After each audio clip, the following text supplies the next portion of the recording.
I have signed legislation that will outlaw Russia forever. We start bombing in 5 minutes.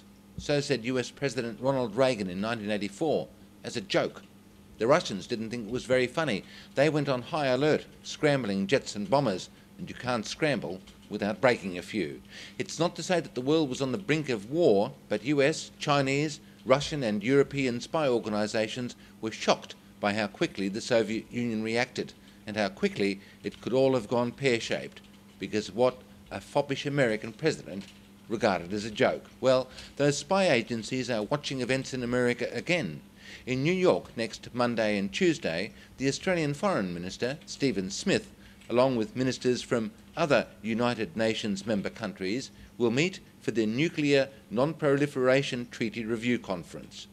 Now, Australia is a major world uranium exporter, and South Australia has the major share of that fuel, so we've got a special interest in what happens at these New York talks.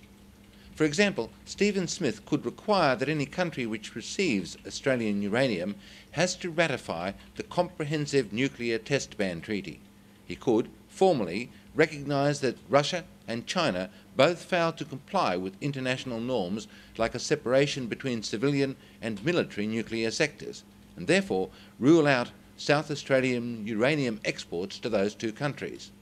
He could prohibit the reprocessing of South Australian nuclear materials and their use in, say, the Generation 4 breeder reactor. He could do that, but he won't.